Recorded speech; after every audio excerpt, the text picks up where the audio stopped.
अगर आपको अपने शरीर को पुष्ट करना है, बेहतर करना है, तो आपको डाइट को अच्छा रखना होगा, आहार को अच्छा रखना होगा, तो शरीर पर उसका प्रभाव होगा।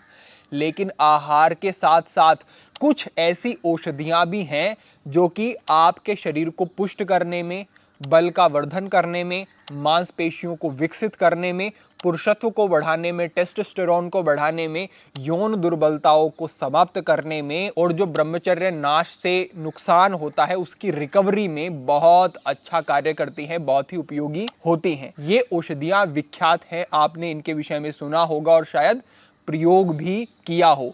ये औषधियां हैं कोंच के बीज, सफेद मूसली और अश्वगंधा।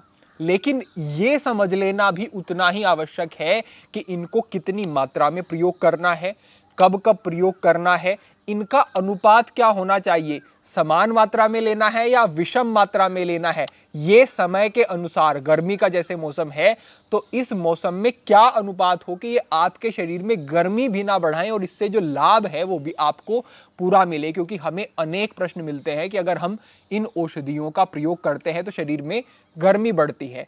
आप अगर आज के मार्गदर्शन को समझ लेंगे तो ऐसी स्थिति नहीं बनेगी, आपके लिए पूरी तरह से अनुकूल रहेंगी औषधियां। अब आगे बढ़ते हुए आप ये समझ लें कि ये कार्य कैसे करती हैं। आयुर्वेद के अंतर्गत कहा गया है कि धातु साम्य क्रिया चोक्ता तंत्रस्य प्रयोजनम, यानी कि जो आयुर्वेद है उसका प्रयोजन, उद्देश्य क्या है कि आपके धातुओं में संतुलन हो। अब आप समझे, एक इतना बड़ा शास्त्र है, इतना विस्तृत है और उसका उद्देश्य क्या बता दिया कि धातु संतुलित रहें, यही उद्देश्य है। यानी कि अगर आपके रस, रक्त, मांस, मेद, अस्थि, मज्जा, शुक्र, ये 7 धातु संतुलित रहते हैं तो आपके शरीर में कोई बीमारी नहीं होगी, आप स्वस्थ रहेंगे, शरीर में बल रहेगा, किसी प्रकार की कोई असुविधा नहीं होगी, ऊर्जावान रहेंगे आप। लेकिन धातुओं का संतुलन रहना आवश्यक है। यहां पर आप बारीकी से अब यह विषय समझे कि जो शुरुआत के 6 धातु होते हैं वो आपके शरीर के ऊपर आधारित होते हैं। यानी कि आप अच्छा आहार लेते हैं, अच्छी डाइट लेते हैं तो शुरुआत के 6 धातु आपके बेहतर रहेंगे, पुष्ट होंगे। लेकिन कहा गया है कि जो अंतिम धातु होता है, वीर्य धातु है, शुक्र धातु है, ये धातु आपके मन से संबंधित होता है। विद्वानों ने तो कहा है कि ये मनोवाह नाड़ी से संबंधित होता है। यानी कि अगर आप गलत चिंतन करना शुरू कर देते हैं तो जो अंतिम धातु है उसका अधोगमन होना शुरू हो जाता है और उसका क्षय होना शुरू हो जाता है और वीर्य क्षय की स्थिति बन जाती है। और इस स्थिति के कारण अनेक रोग आयुर्वेद के अंतर्गत बताए गए हैं जो कि शरीर में हो सकते हैं। तो यहां पर ध्यान देने की आवश्यकता यह है कि सबसे पहले तो विचारों को ठीक करना होगा अगर अंतिम धातु को पुष्ट करना है। और अगर अंतिम धातु पुष्ट है तो उसका प्रभाव दूसरे पीछे के धातुओं पे भी पड़ता है। और अगर आपका शुक्र धातु ठीक से नहीं है, उसकी कमी पड़नी शुरू हो जाती है तो मांस, मेद, अस्थि आदि धातु भी प्रभावित होते हैं। इसीलिए जो हमारे नवयुवक अत्यधिक गलत क्रियाएं करते हैं उनके शरीर से मांसपेशियां समाप्त होने लगती हैं, बल समाप्त होना शुरू हो जाता है, शरीर में मेद धातु, फैट बढ़ना शुरू हो जाता है, शरीर थुलथुला हो जाता है। कई बार वो व्यक्ति मोटा दिखाई देगा, लेकिन मोटा दिखाई देना कोई अच्छी बात नहीं है। शरीर में बल हो, ऊर्जा हो, मांसपेशियां हो, एक सही स्थिति होनी चाहिए, सुडौल स्थिति होनी चाहिए शरीर की, ये आवश्यक है। ये कब होगा? जब अंतिम धातु का रक्षण होगा और उसे पुष्ट किया जाएगा। अब हमने इतना समझ लिया कि ये किस तरीके से प्रभावित करती हैं स्थितियां आपको। अब हम आगे बढ़ते हैं और अपनी औषधियों को समझते हैं कि ये औषधियां इस धातु को पुष्ट किस प्रकार करती हैं, इनका स्वभाव क्या है, प्रकृति क्या है, मात्रा क्या होनी चाहिए। सबसे पहले हम बात करते हैं सफेद मूसली के विषय में। अब यहां पर ही आपको थोड़ा सा ध्यान देने की जरूरत है। अधिकतर हमारे बंधु समझते हैं कि सफेद मूसली जो है स्वभाव में गर्म होती है। कई व्यक्ति कहते हैं कि हम इन चीजों का प्रयोग करते हैं तो हमें स्वप्न दोष आदि की समस्या होनी शुरू हो जाती है, नाइटफॉल होना शुरू हो जाता है। अब इससे कैसे बचना है इसको समझें। सबसे पहली बात क्या हुई कि सफेद मूसली स्वभाव में ठंडी है, ये रक्त में बढ़ी हुई गर्मी को कम करने वाली है। तो ये स्वभाव में ठंडी होने के कारण जो इसके साथ हम गर्म औषधियों का भी प्रयोग करते हैं तो उनकी स्थिति को ये सौम्य बना देती है, यानी कि उनको ये बहुत गर्म नहीं रहने देती है। ये इसका पहला गुण हो जाता है।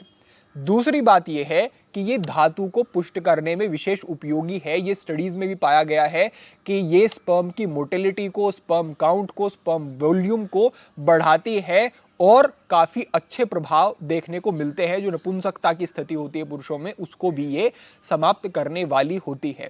इसके विषय में यह भी पाया गया है कि 2 महीने तक अगर निरंतर उचित मात्रा में इसका प्रयोग किया जाए तो ये मांसपेशियों को मजबूत करने और मांसपेशियों को बढ़ाने में भी सहायता करती है। साथ ही साथ समझें कि ये वात को और पित्त को कम करने वाली होती है। और ये जो 2 दोष है, वात की स्थिति है, पित्त की स्थिति है, यही शरीर को दुर्बल करते हैं, यही शरीर को कमजोर करते हैं, पतला करते हैं। तो जो औषधि पित्त को विशेष रूप से कम करती है वो बहुत ही उपयोगी रहने वाली है और सफेद मूसली पित्त को कम करेगी। ये हमारी पहली औषधि हुई। दूसरे स्थान पर आता है कौच के बीज। अब कौच के बीज जो है ये सबसे पहले तो आप समझ ले कि पित्त को बढ़ाने वाले होते हैं। सफेद मूसली पित्त को कम करती है लेकिन कौच के बीज पित्त को बढ़ाते हैं। दूसरी बात ये हुई कि ये गर्म होते हैं स्वभाव में, ये गर्म है। इनका अगर अधिक प्रयोग गर्मी के मौसम में किया जाएगा तो ये ठीक नहीं होगा। इसीलिए हमने कहा कि अनुपात को हमें बारीकी से समझना होगा। लेकिन इनके गुण भी विशेष हैं। पहला इनका जो गुण है वो है ये वात को कम करते हैं, यानी वात दोष को ये कम करने वाले होते हैं। दूसरी बात ये कि धातु को पुष्ट करने में, शरीर में बल को बढ़ाने में ये परम शक्तिशाली, परम उपयोगी रहते हैं। तीसरे स्थान पर समझे कि ये मानसिक समस्याओं में बहुत अच्छा काम करते हैं। पार्किंसन जैसी समस्या को ठीक करने में, ट्रीट करने में भी कौच के बीज का प्रयोग किया जाता है। कौच के बीज में एल-डोपा नाम का अमाइनो एसिड पाया जाता है जो कि पार्किंसन की समस्या को ट्रीट करने में उपयोगी होता है। कौच के बीज में एंटी एजिंग प्रॉपर्टीज भी होती हैं जिससे कि ये आपका जो एजिंग इफेक्ट है उसको भी स्लो डाउन करता है। आप लंबे समय तक बेहतर दिखते हैं, अच्छे दिखते हैं। लेकिन जैसे कि हमने शुरुआत में ही बताया कि ये पित्त को बढ़ाने वाला होता है और स्वभाव में गर्म होता है। इन 2 बातों को याद रखें। आगे हम इसी के अनुसार इसके अनुपात को आपको बताएंगे। यहाँ पर जो हमारी तीसरी औषधि है ये है अश्वगंधा। और अश्वगंधा के विषय में बहुत अधिक बताने की भी आवश्यकता नहीं। ये परम हितकारी है। ये टेस्टोस्टेरोन को बढ़ाने वाली औषधि होती है। ये शरीर में इन्फ्लामेशन कहीं भी होती है, दर्द होता है कहीं भी, उसको भी कम करने वाली होती है। ये मानसिक स्थितियों में बड़ा अच्छा कार्य करती है। तनाव की स्थिति में ये एक एडेप्टोजन की तरह कार्य करती है। अगर आप तनाव में हैं तो आपको वो स्थिति फिर परेशान नहीं करेगी, आप उसको उतना अनुभव नहीं करेंगे, इस तरीके की स्थिति में ले जाती है। ये कोर्टिसोल हार्मोन को कम करती है जो कि स्ट्रेस हार्मोन है और आपको विश्रांति अनुभव होती है और धीरे धीरे आपको मानसिक समस्याओं में अच्छे लाभ मिलते हैं। ये रिकवरी को बेहतर करती है, यानी कि जो व्यक्ति जिम में जाते हैं, जो व्यक्ति व्यायाम बहुत अधिक करते हैं, फिजिकल जिनका कार्य अधिक रहता है, उनकी रिकवरी को ये बेहतर करने वाली होती है। अब इसकी प्रकृति को आप समझ लें। ये वात और कफ का शमन करती है लेकिन ये पित्त को बढ़ाने वाली होती है। वात को कम करेगी, कफ को कम करेगी, लेकिन ये पित्त को बढ़ाएगी। पहली बात ये। दूसरी बात ये कि ये स्वभाव में गर्म ही होती है।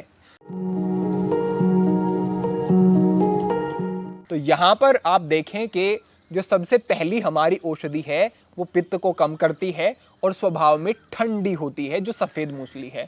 कौच के बीज भी स्वभाव में गर्म है, अश्वगंधा भी स्वभाव में गर्म है और ये दोनों ही पित्त को बढ़ाने वाले होते हैं। तो अब हम समझ लेते हैं कि आपको इन औषधियों का अनुपात क्या रखना है। जैसे कि आपने समझ लिया कि इनकी प्रकृति क्या है, तो हमें अधिक मात्रा किस औषधि की रखनी होगी, क्योंकि हम अब गर्मी में अगर उसका प्रयोग कर रहे हैं तो आपको अधिक मात्रा रखनी है सफेद मूसली की। अधिक मात्रा इसकी रखेंगे तो एक पित्त को भी कम करेगी और पित्त गर्मी के मौसम में बढ़ना शुरू हो जाता है, तो ये पित्त को कम करेगी और ये गर्मी को भी कम करेगी। यानी कि कौच के बीज और अश्वगंधा में जो गर्मी है, जो स्वभाव गर्म है, उनका उष्ण है, उसको ये कम करने वाली होगी। तो अधिक मात्रा में हमने लिया सफेद मूसली को यहाँ पे और हमने कम मात्रा में लिया अश्वगंधा को और कौच के बीज को। तो आपको करना यह है कि आपको इन तीनों ही औषधियों को चूर्ण के रूप में लेकर के आना है, क्योंकि कोंच के बीज जो होते हैं उनको शुद्ध करके ही प्रयोग किया जाता है। तो जो शुद्ध चूर्ण मिलेगा आपको, पाउडर के रूप में मिलेगा बाजार में, उसको आपको लेकर के आना है। सफेद मूसली का भी चूर्ण लेकर के आना है और आपको अश्वगंधा का भी चूर्ण लेकर के आना है। डिस्क्रिप्शन में हम तीनों ही औषधियों के लिंक भी साझा कर देंगे जो आपके लिए हितकर रहेगा। तो इस तरीके से 3 चूर्ण आपको यहाँ पर ये प्राप्त हो जाते हैं। पहले स्थान पर आपको जो सफेद मूसली लेनी है, ये लेनी है 100 ग्राम की मात्रा में।